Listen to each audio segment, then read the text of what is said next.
Good morning friends. जैसे कल अपन ने मूत्र के आयतन का नियमन का जो मूत्र के आयतन को जो नियमन करते हैं उन तीनों हार्मोन्स के बारे में अध्ययन किया था। कल अपन ने इन दोनों का तो अध्ययन कर लिया था, पर कल गलती से ये छूट गया था। अर्टेरियल नेट्रेटिव फैक्टर ये रह गया था, तो आज अपन इनको एक बार फिर से देखते हैं, है ना। मतलब जो मूत्र का आयतन होता है उसका नियमन कौन कौन करता है और कैसे कैसे करता है। जैसे एडीएच है, एंटी डायूरेटिक हार्मोन वेसोप्रेसिन, और आरएएएस है, रेनिन एंजियोटेंसिन एल्डोस्टेरोन सिस्टम, और नंबर 3 एएनएफ अर्टेरियल नेट्रियोरेटिक फैक्टर्स। एक नंबर है एडीएच, पीयूष ग्लैंड से स्रावित होता है। जो ये एडीएच हार्मोन है ये पीयूष ग्लैंड से स्रावित होता है, जो डीसीटी तथा संग्राहक नलिका पर कार्य करते हुए जल के पुनः अवशोषण को बढ़ाकर मूत्र का आयतन कम करता है। नंबर सेकंड है आरएएएस, रेनिन एंजियोटेंसिन एल्डोस्टेरोन सिस्टम। यह जक्स्टाग्लोमेरुलस कोशिकाओं से रेनिन का स्राव करता है, जो एंजियोटेंसिनोजन को सक्रिय एंजियोटेंसिन में चेंज करता है, तथा यह एंजियोटेंसिन रक्तदाब को बढ़ाता है। ब्लड के आयतन में भी ग्रोथ करता है। इसके द्वारा पीसीटी में NaCl व जल के पुनः अवशोषण को बढ़ाता है, तथा इसी प्रभाव में एल्डोस्टेरोन सोडियम प्लस तथा जल का पुनः अवशोषण बढ़ाता है, जिससे मूत्र का आयतन क्या होता है, कम हो जाता है। अब जैसे अभी नंबर तीसरा आना चाहिए था यहाँ पर, वो कल बाय मिस्टेक्स मैंने लिखा नहीं। अब अपन उसको अध्ययन करते हैं। एएनएफ अर्टेरियल नेट्रेटिक फैक्टर, यह आलिन्य से स्रावित तथा आरएएएस के विपरीत कार्य करता है तथा मूत्र की मात्रा का नियमन करता है। मतलब ये आरएएएस की क्या करता है, विपरीत कार्य करता है बस।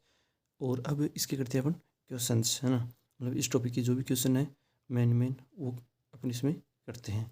तो मानव मूत्र का पीएच कितना होता है, 6। कितना होता है, 6। लंग्स द्वारा किसकी उच्च मात्रा को निष्कासित किया जाता है। CO2 में जल, अमोनिया। किसकी किया जाता है, CO2।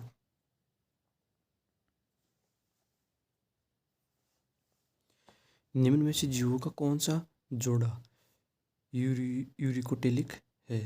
मतलब यूरिकोटेलिक कौन सा है, मतलब कौन से जीव यूरिकोटेलिक है, ठीक है। उपास्थल मछलियाँ और स्तनपायी सरीसृप व स्तनपायी कीट व पक्षी व कीट, स्थल मछलियाँ व छिपकलियाँ। यूरिकोटेलिक कौन सा है, पक्षी व कीट। निम्न में से कौन सा सबसे अधिक विषैला पदार्थ है। CO2, अमोनिया, यूरिया, अमीनो अम्ल, अमोनिया। मनुष्य में मूत्र के गुजरने का सही मार्ग कौन सा है। संग्राहक नलिका, मूत्रवाहिनी से आशय, आशय से मूत्र मार्ग। नंबर 2 है वक्र शिरा, वक्रक मूत्रवाहिनी, आशय और मूत्र मार्ग। पेल्विस मध्यांश, मध्यांश से आशय, आशय से मूत्र मार्ग। कॉर्टेक्स, कॉर्टेक्स से मध्यांश, मध्यांश से आशय, आशय से मूत्रवाहिनी। इसका सही मार्ग होगा संग्रह नलिका, संग्रह नलिका से मूत्रवाहिनी, मूत्रवाहिनी से आशय, आशय से मूत्र मार्ग। नेक्स्ट क्वेश्चन है वक्रक के सभी बोमेन्स संपुट, जो बोमन संपुट है वो कहाँ उपस्थित होते हैं। कॉर्टेक्स में, पेल्विस में, मध्यांश में, इनमें से कोई नहीं। कहाँ उपस्थित होते हैं, कॉर्टेक्स में। जो वक्र के सभी बोमन संपुट है वो कहाँ उपस्थित होते हैं, कॉर्टेक्स में उपस्थित होते हैं। पोडोसाइट्स कोशिकाएं कहाँ उपस्थित होती है। यह क्वेश्चन आप बताओगे, कमेंट करके बताना कि बोमन जो पोडोसाइट सेल्स है, पोडोसाइट सेल्स, वो कोशिकाएं, जो पोडोसाइट कोशिकाएं उपस्थित कहाँ होती है, कहाँ उपस्थित होती है पोडोसाइट्स कोशिकाएं, ठीक है। नेफ्रॉन के अंदर पोडोसाइट्स कोशिकाएं कहाँ उपस्थित होती है।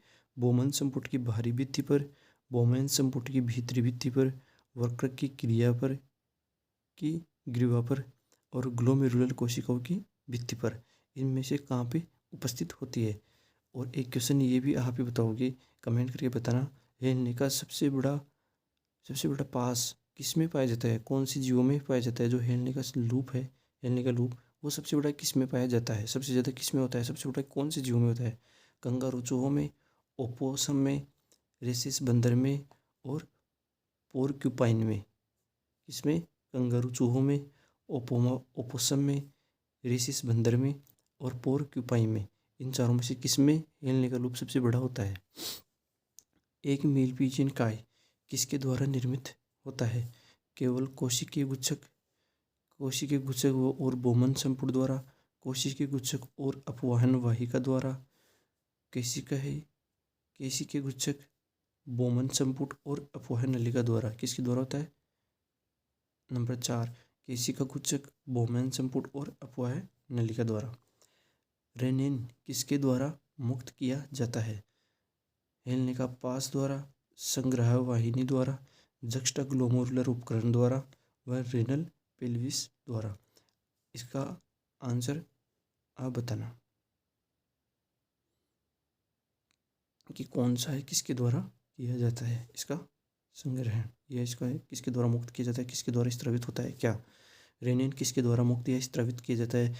हेलने के पास द्वारा, संग्रह वाहिनी द्वारा, रीनल पेल्विस द्वारा या जक्स्टाग्लोमेरुलस उपकरण द्वारा।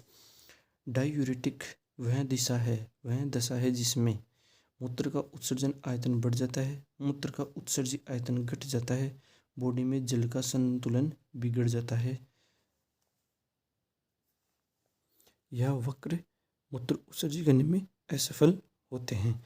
इसका आंसर होगा मूत्र का आयतन बढ़ जाता है, मूत्र का जो उत्सर्जित आयतन है वो बढ़ जाता है, मतलब ऑप्शन नंबर 1। किसको एंटी डायूरेटिक हार्मोन भी कहते हैं, किसको एंटी डायूरेटिक हार्मोन भी कहते हैं। इनमें से कौन सा हार्मोन एंटी डायूरेटिक हार्मोन है, कमेंट करके जरूर बताइएगा। इस क्वेश्चन का आंसर आप ही बताओगे। ऑक्सीटोसिन, वेसोप्रेसिन, एड्रेनलिन व कैल्सिटोनिन। मिलान कीजिए। समीपस्थ कुंडलित नलिका में किसका सबसे सर्वाधिक अवशोषण होता है। दूरस्थ कुंडलित नलिका में किसका अवशोषण होता है। हेलने का जो लूप है उसको वह क्या कार्य करता है, प्रतिधारा क्रियाविधि क्या है, और रीनल कार्पस्कल क्या है। तो जैसे समीपस्थ कुंडलित नलिका द्वारा क्या होता है, सर्वाधिक अवशोषण की क्रिया होती है। तो 70 से 80% विद्युत अपघट्यों का पुनः अवशोषण होता है। ठीक है। और दूरस्थ कुंडलित नलिका द्वारा क्या होता है, जो आयन्स है उनको क्या करती है, वो अत्यधिक संतुलित करती है आयनों को। बस केवल आयन्स, सोडियम पोटेशियम जो भी वगैरह होते हैं, इनको अत्यधिक संतुलन का कार्य करती है, अवशोषण का कार्य करती है। ठीक है। हेलने का जो पास है वो किसका कार्य करता है। हेलने का पास किसका कार्य करता है, सर्वाधिक कार्य किसके द्वारा किया जाता है। प्रतिधारा क्रियाविधि किसके द्वारा होती है, और रीनल कार्पस्कल्स किसके द्वारा कार्य करते हैं। हेलने का लूप किसका कार्य करता है, जैसे समीपस्थ कुंडलित नलिका किसका कार्य करती है, क्या कार्य होता है, 70 से 80% विद्युत अपघट्यों का पुनः अवशोषण करती है। दूरस्थ कुंडलित नलिका क्या करती है, अधिक आयनों को संतुलित करती है, जो सोडियम पोटेशियम प्रोटीन वसा जो भी होती है उनको अवशोषण करने का कार्य करती है, मतलब जो भी उपयोगी पदार्थ है उनको अवशोषण का कार्य करती है। और जो हेलने का पास है वो क्या करता है, सांद्र मूत्र का निर्माण करता है, या रुधिर का इसका निस्यंदन करता है, या मेडुला में सांद्रित प्रवणता को बनाए रखता है। हेलने के पास का कार्य होता है सांद्र मूत्रण का निर्माण करना। ठीक है। और प्रतिधारा क्रियाविधि क्या करती है, प्रतिधारा क्रियाविधि मेडुला में सांद्रण प्रवणता को बनाए रखती है। ठीक है। जो मेडुला है उसमें सांद्र प्रवणता को बनाए रखने का कार्य किसका होता है, प्रतिधारा क्रियाविधि का। रीनल कार्पस्कल क्या करती है, इसके अंदर क्या है कि यह रुधिर का इस निस्यंदन करती है। लास्ट में यही बचा, तो यही कार्य करेगी, रुधिर का निस्यंदन करती है। ठीक है। अब मैंने आपको पहले बताया था जल का अवशोषण सर्वाधिक होता है, कहाँ होता है जल का अवशोषण सर्वाधिक, छोटी आंत में। ठीक है। और जल का पुनः अवशोषण कहाँ होता है, पुनः सर्वाधिक अवशोषण कहाँ होता है, पीसीटी में। किसमें होता है, पीसीटी में। ठीक है। समीपस्थ कुंडलित नलिका में। रुधिर में यूरिया के एकत्रीकरण की दशा को क्या कहते हैं? Renal calculi, glomeruli, glomerulonephritis, uremia, ketonuria. इनमें से कौन सी, जैसे मूत्र का एकत्रीकरण, यूरिया के एकत्रीकरण हो जाता है, रुधिर के अंदर जो यूरिया है वो एकत्रित हो जाता है, तो उसमें कौन सी बीमारी या कौन सी स्टेज आ जाती है, उसे अपन क्या कहते हैं? उसे बोलते हैं अपन यूरेमिया। क्या बोलते हैं? यूरेमिया। इस टॉपिक के क्वेश्चंस जो मेन थे वो मैंने कंप्लीट करवा दिए हैं, और जो क्वेश्चंस मैंने आपके लिए बताए उनके आंसर आप कमेंट करके ज़रूर बताइएगा। और कल से अपन नया टॉपिक स्टार्ट करेंगे। श्वसन क्रिया या श्वसन तो शायद रेस्पिरेटरी सिस्टम तो हो गया, अपन इसके अंदर डाइजेस्टिव सिस्टम करें या सेल्स वगैरह करें, आप बताइएगा ज़रूर कि कौन सा आपको कौन सा टॉपिक पहले पढ़ना है। ठीक है, थैंक यू।